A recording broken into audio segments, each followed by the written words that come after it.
उस रास्ते से बहुत बड़ी आवक जावक है।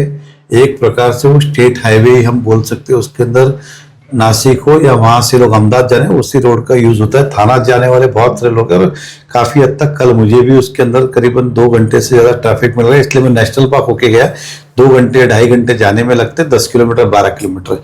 ये हमारा दुर्भाग्य रहा है कि जो हमारे मंत्री है आज वो परिवहन मंत्री होने के बाद भी ये उनके ही विधानसभा का क्षेत्र छुड़ा नहीं पाए, तो पूरे महाराष्ट्र का कैसे करेंगे। मैं तो ये चिंता में हूँ कि परिवहन मंत्री उसी क्षेत्र में रहते, उनकी कॉन्स्टिट्यूंसी है, वो अपनी कॉन्स्टिट्यूंसी में नहीं कर पा रहे। तो मुझे लगता है कि ये फेलियर है और मैं इस बारे में मुख्यमंत्री से बात करूंगा कि इसके ऊपर हमें कुछ करना चाहिए, नहीं तो राज्य मंत्री को कह के ये प्रश्न छुड़ाना चाहिए। क्योंकि अब थोड़े कभी कभी कोई क्षमता नहीं होती है, कभी कभी लॉटरी लग जाती है। तो ऐसा मेरा मानना है। तो वो लॉटरी लगे हुए है शायद, ऐसा मानता हूँ, नहीं तो ये प्रश्न छूट गया होता। क्योंकि सेम इन्होंने थोड़े दिन पहले मैंने देखा था, 4 महीने पहले ताव में उधर गए थे टोल नाके के ऊपर। मैं शिवसेना गया, मैं ऐसा हूं, मैं तोड़ दूंगा फोड़ दूंगा, कल होना चाहिए परसों होना चाहिए। ट्रैफिक कम तो नहीं हुई और बढ़ गई। तो इसका मतलब यह है कि इनका कोई प्रशासन पे कंट्रोल नहीं है, या हो सकता है कि नॉलेज का अभाव हो, या हो सकता है कि इनका कोई सुनता नहीं है। लेकिन समस्या गंभीर है। लेकिन मैं जनता से इतना कहूंगा कि ठीक है, हम सरकार से बात करेंगे और इसका समाधान क्या निकल सकते हैं वो करेंगे और जल्दी आपको राहत मिले ऐसी कोशिश करेंगे।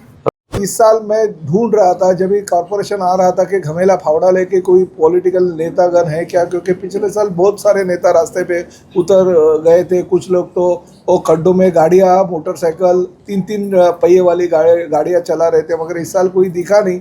शायद मजदूरी उनको ज़्यादा ही पिछले साल मिल गई रहेगी, मगर राधा विनोद शर्मा जी के कार्यकाल में शायद उनको मजदूरी नहीं मिलेगी, ऐसा उनको लगा रहेगा। देखिए क्या है ना, ये बच्चों जैसी बात है। मंत्री को जो बने ना, तो उसके अंदर एक वोट मेरा भी है, एक वो ख्याल रखना चाहिए, नंबर 1। तीसरी बात, अगर वो ये बात सच बोल रहे तो खाली एक लाइन में मुझे बोल दे कि आने वाले लोकसभा में नरेंद्र मेहता की मदद हमको नहीं चाहिए। इसलिए जनता को गुमराह ना करे, दिखाने के दांत और खाने के और, बराबर है। इसलिए अगर उनको इतना ही लगता है तो एक लाइन खाली कह दे, मैं उनके साथ कोई सवाल नहीं करूं कि हमको आने वाले लोकसभा में नरेंद्र मेहता की मदद की आवश्यकता नहीं है। यही वो लोग थे मुझे जीप पे बैठा बैठा के घुमा रहे थे मेरे को, तो फिर क्यों किया एग्जाम्पल।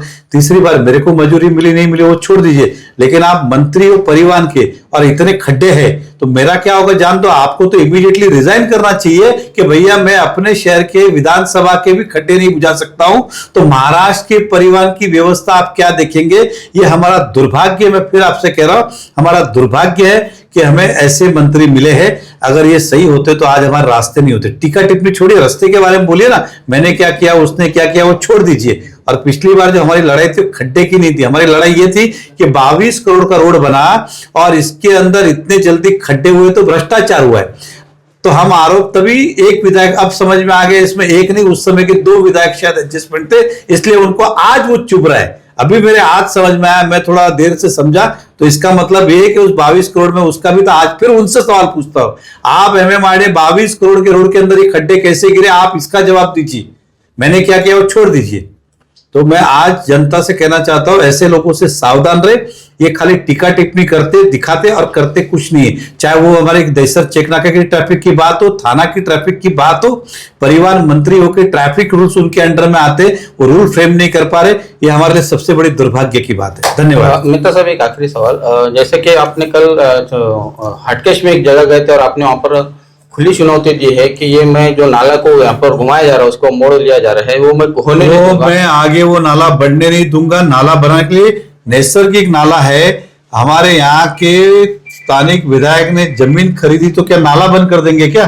पब्लिक का सालों साल से चले आ रहे, जब वो मीरा भाईंदर में आते थे 1947 अंग्रेज के जमाने से नाला वो चले आ रहा है, उसको अपने स्वार्थ के लिए बंद कर रहे।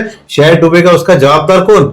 इसलिए इस तरह की मनमानी दादागिरी हम चलने नहीं देंगे और इस तरह का जनता का पैसे का दुरुपयोग भी होने नहीं देंगे।